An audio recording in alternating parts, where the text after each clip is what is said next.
avant de revenir sur cette journée, je dois féliciter le haut commandement de la gendarmerie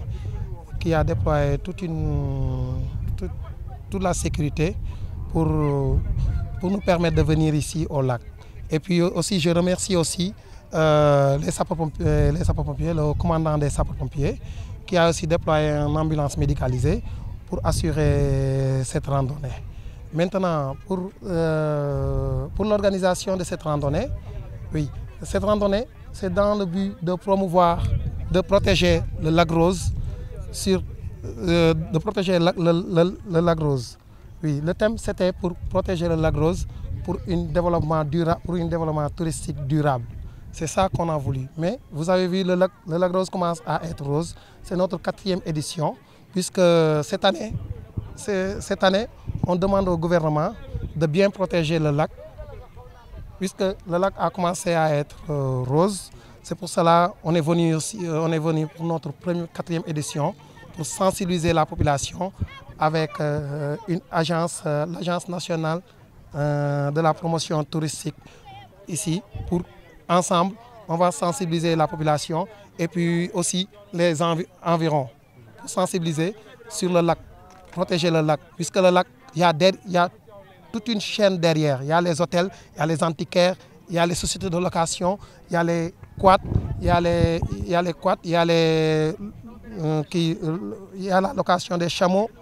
il y a tout dedans. Il y a toute une chaîne touristique. Oui, c'est pour cela qu'on veut qu'on protège cette lac. Oui, le lac Rose, c'est la 4e édition. Depuis 4 ans, on est en train de sensibiliser sur le lac pour la protection de cette lac. Puisqu'il y a toute une chaîne derrière. Il y a les hôtels, il y a les antiquaires, il y a les quads, il y a les agences de location de voitures, il y a les agences touristiques, il y a les tours, contrôle, opérateurs, tout qui travaillent sur le lac. C'est pour cela qu'on insiste pour le gouvernement de protéger cette lac avec l'hivernage qui va venir, puisque cette lac est menacée d'inondation. Et puis s'il y a inondation, cette lac ne serait plus rose, puisque il n'y a que 2 lacs roses dans le monde. Oui,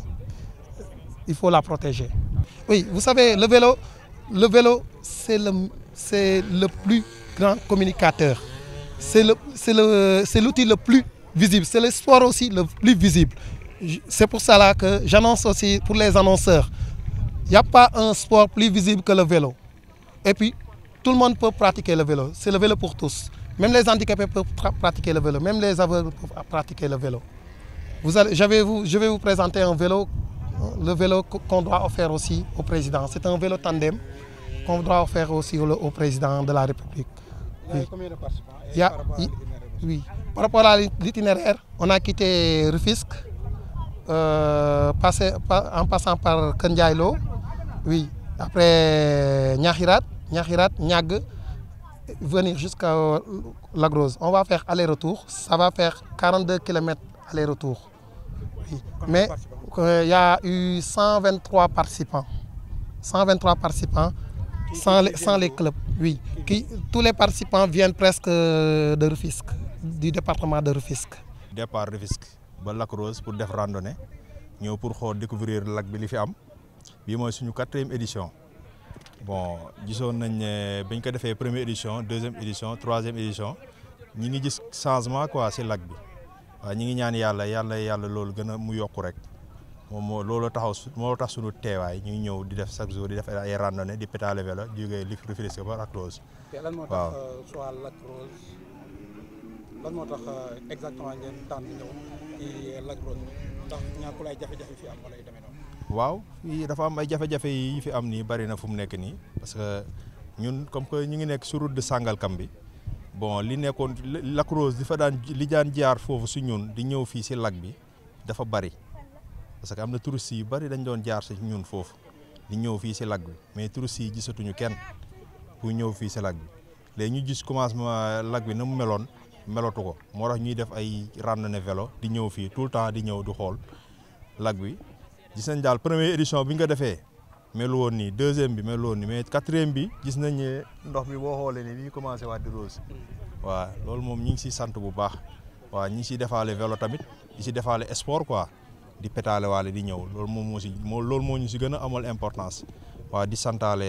sponsor yi ñu àndal ak ñiy jàppale si bés bi yëpp ñu ngi leen di sant bu baax a baax. téeméeri nit ak ñeent fukk daanaka ñëw nañ fi tey jii si lac bi ñëpp ñu àndandoo pétalandoo vélo duggandoo fii si lac bi waaw te gis nga loolu yaakaar naa ne moom loolu neex la parce que dañuy defaale sport ànd ak suñuy rakk ànd ak suñuy doom kenn ku si nekk jël sa vélo nga pétale ñëw waaw ànd ak suñu président ànd ak kenn manqué wul daal waaw suñu président kii cycliste président organisateur bi ak ñeneen ànd see groupement sapeur pompier ak commandant gendarmerie ñëpp di leen sant ñoom ñi ñëw couvrir ñu pour suñu bés gën a rafet. waaw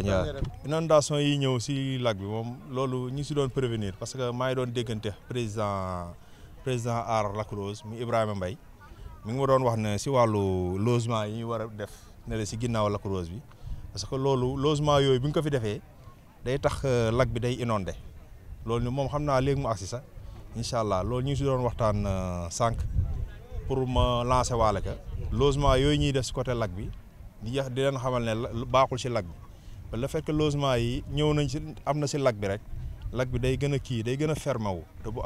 gënee fermé wu rek inondation yi day bari waaw day téye ndox bi waaw loolu ñu si doon waxtaan moom bu ñëwoon sax léegi dina si gën a indi ab leeral waa ñëw na macha allah waaw mi ngi noonu ñëw na incha allah gën si leeral incha allah. kilifa yi moom ñu ngi leen di xaar bu bari parce que ku si mel ni président Bara Diouf délégué général bon pôle urbain bon ñi ngi ko doon contacter xam naa temps bi moo ko mayul mais ñun ñoo waroon a ànd ak moom sax ñëw fii waaw découvrir lu nekk fii nii parce que moom yaakaar naa ne lépp moom mooy kilifa gi fii mais jotul antu yaakaar naa bu gisee suñu message encore dinañ gën a contacter ñu gën a waxtaan incha allah ñu xool lu ñu mën a def rek ngir mën a aar lac bi. maire yi moom contacter nañ leen daanaka maire yëpp mais comme que maire yi boo demee tey jii di leen contacter da ngay ñëw fekk fa yeneen programme yoo xamante ni moo leen gën a ëppal doole fuuf loo xamante ni ñoom tey jii foog nga di leen teg pressing di leen toppaat pour ñu gën la mën a gëstu xool li ngay wax mais le fait que ñun jël nañ suñu responsable ñëwal suñu bopp xëy na ñoom buñ ko gisee bu ñu demaatee si ñoom di leen ko wax dinañ ñu gën a bàyyi xel te xam ne ñun li ñuy def nii tey jii dañoo ñor te yaakaar ne du pour ñun pour Sénégal lépp la pour Tëngéej yëpp la pour Afrique yëpp la waaw parce que lac bi moom bu rafetaatee rek ñëpp la rafetal waaw. moom man secteur bu nekk maa ngi nekk secteur Assane Kassé parce que maa ngi nekk Sane Course Assane Kassé benn partie bi Assane Kassé la beneen partie bi Sembène la waaw ñaari partie yooyu laa nekk waaw mairie ville bi nag moom moo xaw a nekk si ginnaaw moo nekk côté ville bi waaw. nemmeeku nañ ci ne ren Pape def na 3 éditions mais 4e édition bi dafa affilié wu ci fédération pour ñu reconnaître ko mais aussi mu am ci ay licence te xam naa ne dans sous peu dina ci am ay coureurs alors vélo bi nag ci tënk nee naa leen léegi li ñu ci seetlu mooy daanaka dafay faj feebar yu bëri maanaam du ko faj carrément mais vraiment dina mën a libérer le sujet ba nga xam ne du ci souffrir autant mu mel ni ay diabète ay tension ainsi de suite alors li nga xam ne nag moom laa ci saluer ci ñëw bi ñu jëm te mu war a toucher tuuti ci écosystème bi dañ koy saluer parce que aussi dafa bokk ci loo xam ne dafay def promotion tourisme mais aussi ñu am loo xam ne comme ni ko Aziz waxee léegi ñaari Lac Rose ñoo am ci àddina bi ñun buñ ko amee nag wax dëgg yàlla war nañ ko protéger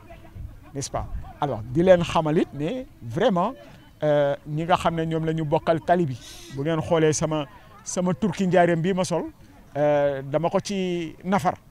xamal leen ne nañu éviter di mbëkk cyclistes yi léeg-léeg ñu pousse leen pour ñu xajal leen léeg-léeg ñu mbëkk leen te day indi ay giraawale février bi passé rek ñàkk nañu xale bu jigéen bu am fukki at ak juróom ñaar boo xam ne mi ngi doon def première nekkoon soutien de famille parce que xale bu xarañoon la ci nu mu tudd ci njàng mi man ak sama naataango bi ñoo àndoon man sama commissaire la ci course yi donc oto moo ko mbëkk fekk mu nekk ci entraînement mu jaar fa ñàkk bakkanam te wax dëgg yàlla nekkoon na ci koo xam ne tànnoon nañ ko pour préparer suñu Jeux olympiques de la jeunesse bii ñëw déwén. alors ñu ñaan ñi nga xam ne ñoo ngi ki oto borom oto yu bakkane yeeg sama classe gi nga xam ne ay kalandoo la ñu am ñu jéem a moytu borom weer wi te xam ne ci tali bi la ñu bokk. dama leen di remercier mooy waa kër Mame Babacar Vélo nga xam ni Pape ak naatangom Aziz ñoom ñooy organiser événement bu ñu toll mu nekk ñeenteelu yoon ñu nekk en partenariat avec ñun waa Lac Rose mais surtout association Aar Lac Rose nga xam ni chaque fois rek même thème bi la ñu indi muy la protection wala la promotion du Lac Rose te loolu gis nañ ni vraiment à travers le vélo message buy porté la dama leen si remercier à la mesure où ban ko jëkkee def ñu ngi woon si côté inondation ndox mi parce que boobu lac bi dafa jëloon en 2022 dafa jëloon lu tolloog 6 mètres d'eau de plus mu yàqoon vraiment coloration Lac Rose bi yàqoon écosystème bi ak environnement bi jamono yooyu contexte ba mu toll woon ñu ngi doon promouvoir comment faire pour que lac bi rosaat ñu ñëwaat encore 2023 2024 ba 2025 tey ji Lac bi rose mu tombaak tey beneen muy 4e édition bi cela veut dire que édition yi ñu doon def tey jii mën nañ ni rapporté na ay fruits parce que quand même Lac bi rosaat na donc dafay nekk fierté nekk vraiment un plaisir en tout cas de les accueillir ak message bi nga xam ne ñu ngi koy porter sur le vélo à travers tout le Sénégal sànq dégg ngeen président bi wax léegi affilié nañ sax si kii wu seen fédération sénégalaise cycliste te loolu tamit mbégte lay doon pour gis leen fii si Lac Rose surtout que ñu def sport boo xamante ni dañ ko war a promouvoir si wàllu wér-gu-yaram si wàllu éducation si wàllu civisme si wàllu citoyenneté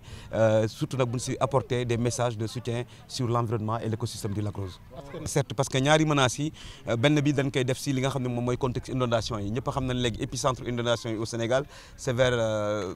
Jaxaay Kër Massar Tivaouane Peulh dugg zone bi te zone boobu seen point chute d'eau principal mooy le Lac Rose parce que c'est le bassin le point le plus bas dans la région de Dakar donc inondation yi bu amee naturellement dafa am ay eaux de ruissellement yuy ñëw booleeg eau de pompage yi nga xam ne ñu ko doon def en 2022 loolu moo yokkoon inondation yooyu ba nga xam ne ndox mi dara mënu woon ko téye pour mu egsi loolu nag ñu ñaanoon état ñu def ay bassin de rétention pour gàttanu ndox boobu bassin yooyu non seulement dina mën a servir ñi nga xam ne dañuy def wàllu pisciculture wala agriculture mais aussi tamit dinañu dimbali pour protéger lac bi parce que bu fekkee ndox mi dafa dugg non seulement day yàq xorom bi day yàq écosystème bi yàq coloration rose bi te loolu yaakaar naa ni si teewaay waa ASPT dinañ si xam dara parce que tey jii booy promouvoir le Lac Rose dafay baax ngay joxe les bonnes informations muy la coloration rose parce que particularité mooy coloration rose bi te c'est le site le plus visité à part l'île de Gorée au Sénégal donc ñi nga xam ne dañuy jaay destination Sénégal dañuy permettre ñu mën a valoriser en tout cas ce site touristique muy le Lac Rose nga xam ne moom nekk vraiment image phare pour la destination du Sénégal donc bu fekkee ni ñaxtu yi la donc inondation yi bu fekkee fexe nañ ba xeex ko ba nga xam ne ndox mi du wàccati fii beneen bi mooy pression foncière bi tey jii ñu ngi dégg ni am na 216 hectares yoo xamante ni am na benn société immobilière bu ñu ko jox bu tudd Orascom nga xam ni état daf ko jox pour mu def si ay société immobilier mu tolloog lu toll 78 000 logements loolu day nekk presque 400 à 5 000 personnes yu fa war a dëkk sur les dunes de sable entre la bande de filao et la mer te loolu nag bu amee day nekk une catastrophe naturelle parce que on peut pas parler du site touristique comme le Lac Rose et parler d'une nouvelle ville parce que contexte Diamniadio bokk le contexte Lac Rose Lac Rose ça doit être vraiment un site touristique ñu def kay infrastructure touristique on est d'accord parce que loolu lañ waxante woon si pôle urbain bi donc pôle urbain bu Lac Rose moom dafay nekk wàllu tourisme bu Diamniadio nekk wàllu habitat ak industrie mais malheureusement là yëf yi dafay commencer changer donc ñu ñaan état projet boobu vraiment ñu xool feneen fu ñu koy installé mais mu bañ ko def Lac Rose parce que dafa nar a yàq l'écosystème et l'environnement du Lac Rose. kon daal seen bëgg-bëgg mooy ñu préserver que naturellement comme site bi ni mu mel tey jii ñu ngi def ay jéego ak waa direction des parcs nationaux pour que ñu def ko une réserve naturelle voire même le classer patrimoine mondial de l'UNESCO parce que mérité na ko parce que bëriwul ay lac ci àdduna bi donc loolu bu amee dina ñu permettre ñu maîtriser aspect foncier bi aspect écosystème bi aspect environnement bi ba pare ay manifestation yu parce que yu mel nii dafa bokk ci li koy promouvoir muy tey course kii randonnée vélo yi course à pied yi yooyu yëpp dañ koy soxla fii donc vraiment di si remercier waat bu baax Pape ak ñi mu àndal ak toute la commune de Rufisque ak participants yi pour cette organisation boo xamante ni ñu ngi koy commencer approprier wu pour que def ko vraiment mu nekk benn plaidoyer en tout cas pour l'État du Sénégal et le gouvernement mais pour sensibiliser aussi askan wi pour ñuy dawal vélo.